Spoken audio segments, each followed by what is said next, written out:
Hey guys, it's Kevin Marr for the mid-season premiere of Shadowhunters, Season 2, Episode 11, Mea Maxima Culpa, and I was very interested in this episode, mainly because, as you know, I've really enjoyed this season so far, I definitely have, but the one thing that definitely did kind of concern me was this recent twist between Jace and Clary.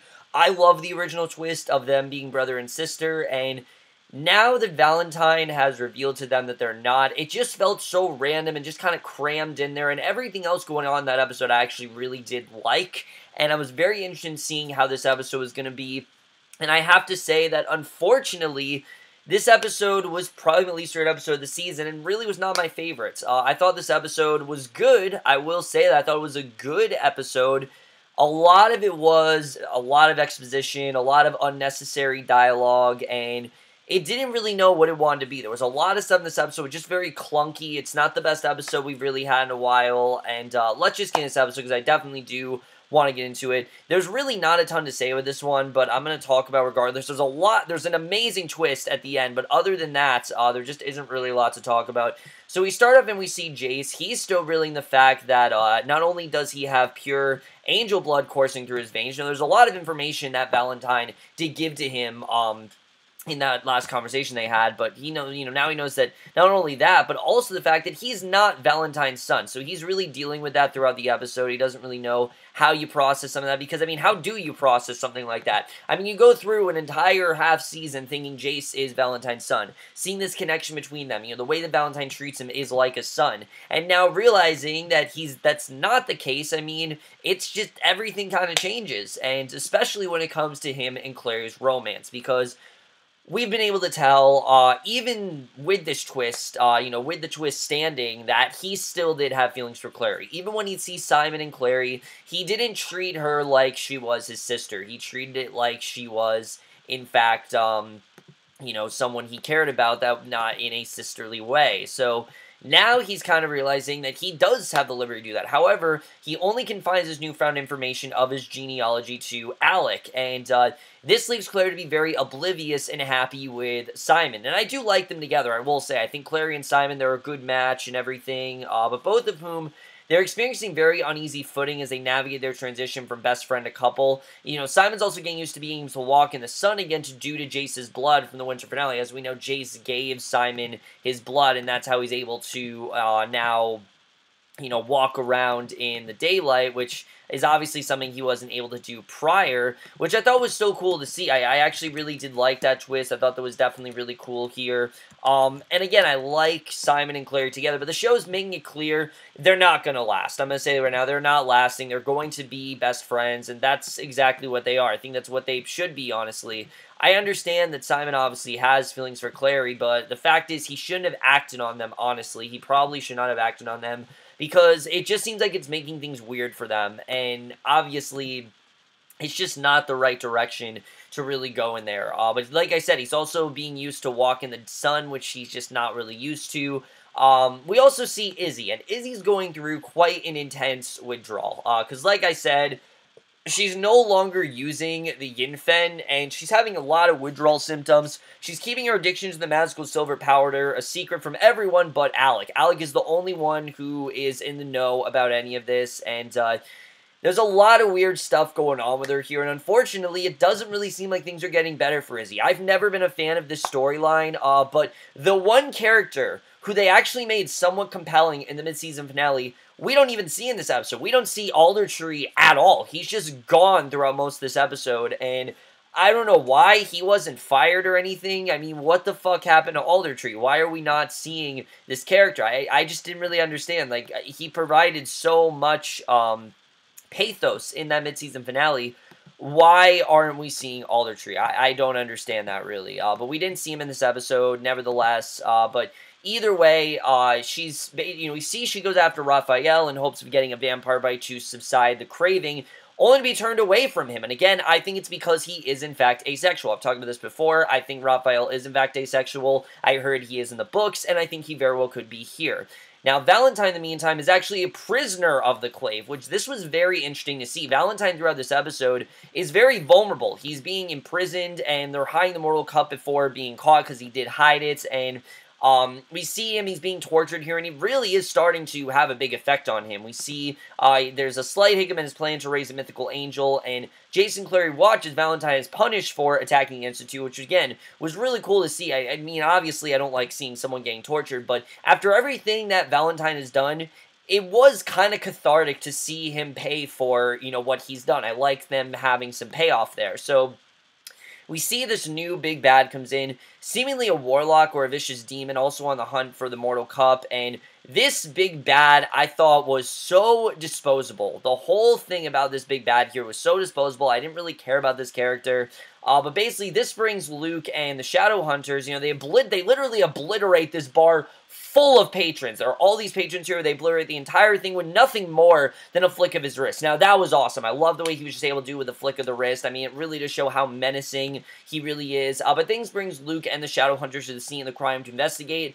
And the demon in question then stumbles upon a faulty Izzy in a shifty alleyway trying to get a fix, and in her state, she is no match for him. I mean, she has no power, really. Again, she's going through withdrawal, and it's having this really visceral effect on her, unfortunately, but we find out that it's actually this mysterious shadow hunter named Sebastian. He actually comes to save her, and once they revealed who he was, then like, okay, now I can get into this character. I like where they actually went with Sebastian overall. I think in general, he actually turned out to be a really interesting character, and I like where they did go with him here. But he comes to save her, and Alec then runs to Magnus for help with the Greater Demon, who of course is not only a Greater Demon, but also one of the Princes of Hell to boot, we find out.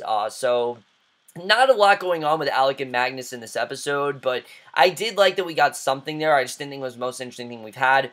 But a lot of this episode, we do see they're searching for Izzy because they know she's gone off. They don't know what she's going through, obviously, but they know that she's just gone, and obviously, they do want to search for her. So Jace and Clary decide that, hey, I mean, there's this new big bad on the loose, you know, Izzy's on the run somewhere, we need to turn someone. They decide to actually turn to Valentine for help, and they're trying to figure out who raised the Greater Demon, and Valentine doesn't seem to be the one who garnered him here. Like, he really has no idea what they're talking about. He's like, you know, oh, I have nothing to do with it. You know, he's just kind of, he's kind of confused as they are. I mean, this demon has just kind of seemingly come out of nowhere, and they don't know who he really is. Although, there is a monologue that he gives at one point to Izzy that I am definitely going to talk about. We'll talk about that in a second, but basically, he implores them to use him as bait in exchange for the Mortal Cup for Izzy's life. That if he gets the Mortal Cup, they will in fact, if they want Izzy to live, then they will give him the Mortal Cup. So there is a lot of bargaining there.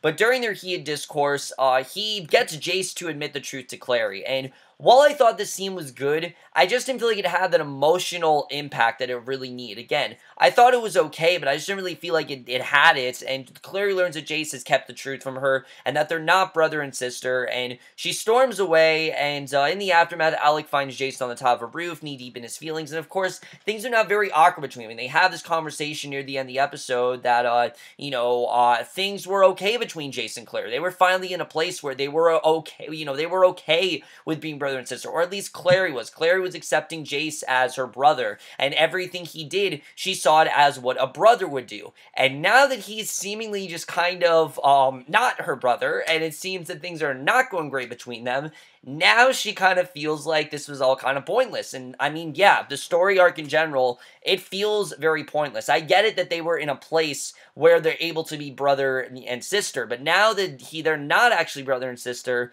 a lot of that twist just kind of feels like it was there to get Clary and Simon together. And if that's the case, then this show is really dumb, honestly. If that's really what they were trying to do here, I think it's a really dumb move. The show's not dumb, but it's a dumb move on the show's part. Look, Clary and Simon, I think, are great together. I love them as friends. I think they have fantastic chemistry. But again, this episode confirms they're not a couple. They're not a couple. They deserve to be best friends. And Clary and Jace, honestly, they should never have done this twist in the first place. I get it that it's part of the book, but what impact did it really have here? I mean, they thought they were brother and sister.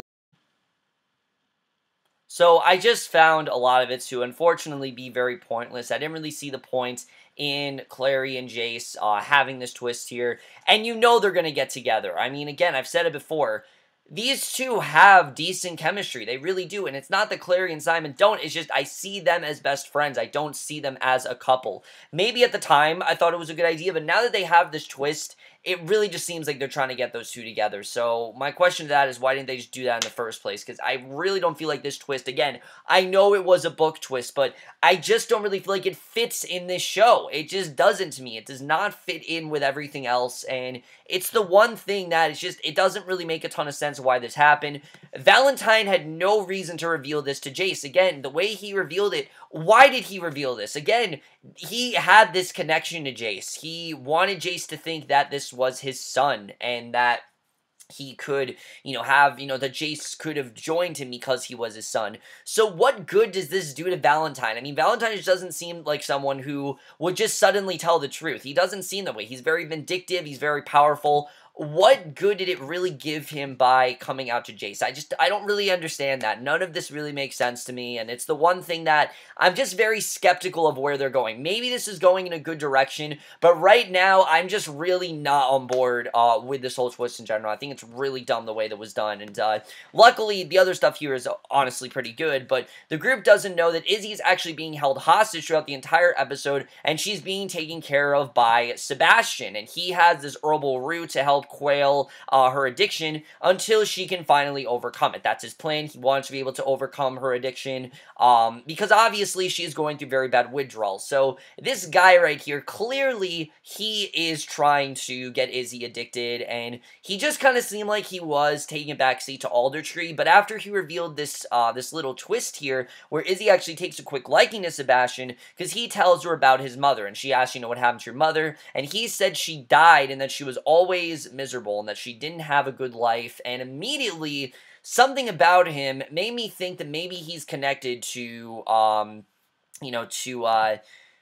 he's connected to Clary and Jason's mother. I can't think of her name right now, but he's connected to Clary's mother. Just something about that. Jocelyn made me think that he's connected to Jocelyn. I don't know what it really was, but just something about what he said. We know that Jonathan Christopher is actually out there, and I'm not saying that Sebastian could be Jonathan Christopher, but something about what he said here made me think he is. Again, I could be completely off my rocker here, but just something about what he said to me made me think that he very well could be Jonathan Christopher. So I don't know if that's the case. I don't know if that's where we're going here, but I feel like he very well could be Jonathan Christopher. So we'll have to see really where that's going to go. I think that definitely is very interesting. Again, I know it's a bit of a stretch, but hey, to book readers, maybe that's the twist. I don't really know. But I thought overall, their scenes were actually pretty good. I like the direction they're going with Sebastian, but Alec then summons the Prince of Hell, actually, who is Azazal, in order to barter the trade Izzy for the Mortal Cup. However, what they don't know is that he doesn't have his Izzy. So while they try to save the day, all they accomplished is setting the greater demon free, unfortunately. So now they have this demon just roaming around, and who knows what he's going to do. But before he leaves, Azazal actually bestows a gift upon Valentine. He grabs his head, seemingly casting some form of a spell, and the effect's yet to be seen. We don't know exactly what he did here, but after the demon's set free, Jace uses some of his angel blood to attempt to attack Azazal, and Izzy calls Alec to let him know that she's safe and sound with her new friend, or so she thinks that this is her friend. Again, we don't really know if Sebastian has good intentions or not. From the looks of it, I don't think he does, but Izzy hangs up. She goes to get tea from Sebastian, but he is in his own world, burning his palms on the stove, which immediately tells us that there's definitely something more about Sebastian than they do. I don't for a second trust this guy, and I don't really know where he's going, but just something about him just doesn't steer me the right way. We'll have to see really where he's going. So we get actually some really cool stuff. I loved what we got at the end of this episode. We see, like I said, there's this one scene between Clary and Jace where we find a couple things. One, again, things are very awkward between them because of the whole, not being siblings thing. Obviously, it's a very weird direction to take them, just in general. But we also find out that Jace can somehow summon runes, and we don't know how he's able to do that, but he kind of did it on his own, and this is something he wasn't able to do before, so we'll have to see really what that's all about. But in the closing moments, we see Magnus, and he's walking down the street, staring at his hands, muttering derogatory comments about himself, and in the promo, it turns out Azazal has actually switched Magnus and Valentine's bodies. So basically, Magnus has the personality of Valentine, and Valentine very well could have Magnus's powers, which is a perfect way to end this episode. But let's just get into this and talk about where I think the season is headed as a whole. I said, this was not my favorite episode in the world. I think there were a lot of things here that were kind of messy and just didn't really need to be here. Let's first talk about this twist, because this is honestly a great twist. One, it makes Valentine a much more vulnerable character. We can't have Valentine be the only villain of this show. We need someone who is more vindictive and more powerful, and I've said it before, Valentine's been great. He's shown a lot of improvement this season. I don't know if the actor took acting lessons, but he really does show a lot of potential. But I've also said before that I think he's better when he's not a villain. The scenes that he had with Jace on the bridge in the premiere always strikes me as that, because he was so genuine, that scene. And yes, he was very evil, but he seemed to really care about Jace. And now that we have this whole twist here, it kind of does fuck that up. But I do like that Valentine's becoming an ally, sort of, to the group. Whether they like it or not, he kind of has to become an ally, and I really do like the direction that's going. I think overall, it's going to be very interesting to see where they really do end up going with Valentine, because again, him and Magnus switching bodies is a very compelling twist. There's a lot that they can go with that. There's a lot of ways that can go right. There's also a lot of ways it can go wrong, but hopefully it actually does work here, because I really am actually liking where this is going. I think it could be a very interesting direction if they do if they do it in the right way. I think this could honestly really work very well for the show. So we'll have to see the way that really goes. Like I said, as far as this whole Jace and Clary thing, these two just need to kind of make up their minds as to what they really want to be here. Obviously, things are really awkward between them, but we know that Clary obviously clearly still has feelings for Jace, and Jace definitely has feelings for Clary, so you know these two are going to get back together. This is just going to complicate things with Simon. It seems that they're trying to get him together with Maya, and I like it. I like that Maya likes Simon. I honestly did kind of want those two together.